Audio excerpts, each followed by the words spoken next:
मंडळी, हे लाल भोपळ्याचे घारगे एकदम चवीला अप्रतिम लागतात आणि एक खाल्लात तर अजून खावीशी वाटतात, एवढे भारी लागतात। एकदा या पद्धतीने नक्की करून पहा, तुम्हाला सर्वांना आवडतील। झटपट आणि करायला एकदम सोपी रेसिपी आहे। एक दिवस श्री गणेशाच्या नैवेद्याला हा पदार्थ एकदा नक्की ट्राय करा। नमस्कार मंडळी, कसे आहेत सर्व? श्रद्धाज किचन अँड ब्लॉग चॅनल मध्ये तुमचं खूप खूप स्वागत आहे। तर आज आपण पाहणार आहोत अतिशय रुचकर असे लाल भोपळ्याचे घारगे। हे करायला पण खूप सोपे आणि लागतात पण खूप छान। तर गणपतीच्या दिवसामध्ये काही ना काही गोड पदार्थ लागतात, तर एक दिवशी गणेशाच्या नैवेद्याला हा पदार्थ नक्की ट्राय करा। चला तर वेळ न घालवता रेसिपीला सुरुवात करूया। असा लाल भोपळा घेतलेला आहे, तो आपण आता किसून घेऊया। नुसतं भोपळा किसून झालेला आहे। आता हे आपण सर्व एका टोपामध्ये घेऊया। खूप छान।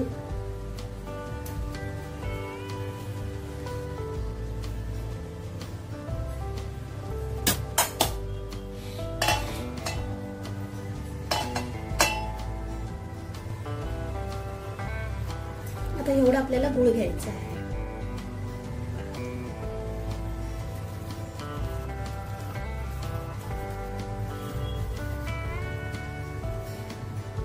जरासं फक्त पाणी घेतलेलं आहे। गॅसची फ्लेम लो ठेवलेली आहे।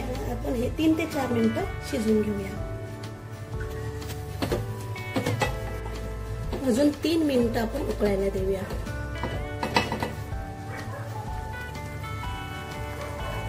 जरासं मीठ घालूया।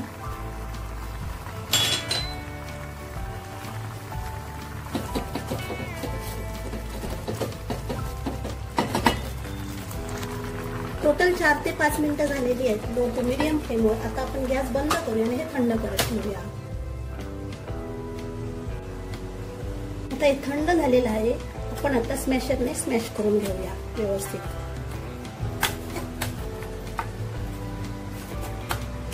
वेलची पावडर घालूया। आधी घालायला मी विसरले वेलची पावडर, त्यामुळे फ्लेवर खूप छान येतो।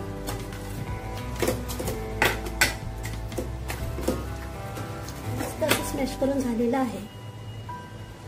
एका बाउल मध्ये घेऊया, म्हणजे पीठ मळताना सोपं जाईल।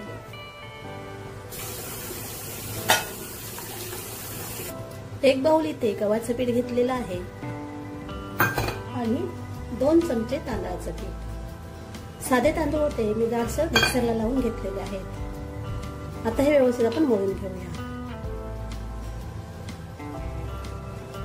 पीठ जरा लागलं तर अजून तुम्ही घेऊ शकता। तांदळाचं पीठ घातल्यामुळे खूप छान कुरकुरीत होतात।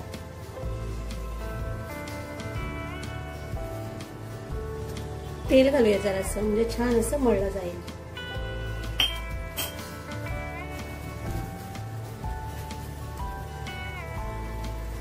हे घारगे खूप छान लागतात, असेच गरम गरम खायला आणि चहा बरोबर सुद्धा मस्त लागतात।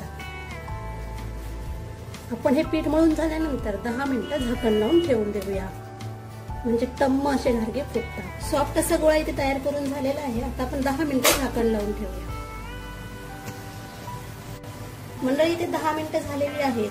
परत एकदा आपण जरासं तेल लावून मळून घेऊया व्यवस्थित। तुम्हाला हव्या त्या आकाराचे गोळे करू शकता। आता आपल्याला याचे गोळे तयार करून घ्यायचे आहेत।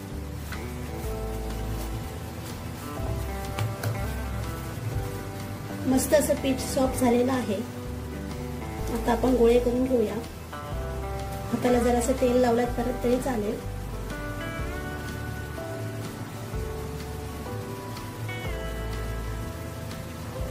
सर्व गोळे इथे तयार करून झालेले आहेत। आता आपण पुरी मेकरने घारगे तयार करून घेऊया। इथे पुरी मेकर घेतलेला आहे आणि तेल पिशवी घेतलेली आहे, त्यावर हा गोळा ठेवूया।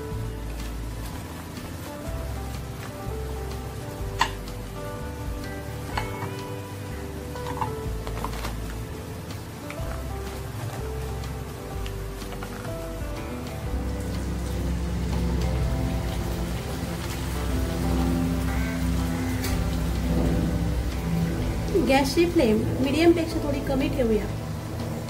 मस्त असा फुगला, बघू शकता तुम्ही। आता आपण परतून घेऊया.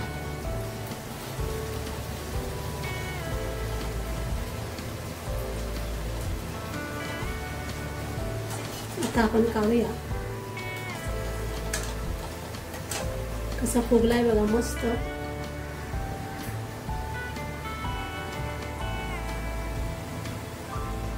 बाकी सर्व मी अशाच प्रकारे करून घेते. बघू शकता किती मस्त लागतात, पण चवीला खूप छान. एकदा नक्की करून पहा या पद्धतीने. गरम गरम खायला घ्यायचे किंवा चहा बरोबर खाल्लात तरी चालेल, खूपच भारी लागतात. रोज रोज तिखट नाश्ता करून कंटाळा आला असेल तर एक दिवशी गोड नाश्ता करा, खूप भारी लागतात. गरम गरम खायचे किंवा चहा बरोबर सुद्धा गरम गरम खूप भारी लागतात. एकदा तुम्ही एक खाल्लात तर अजून अजून खावेसे वाटतात.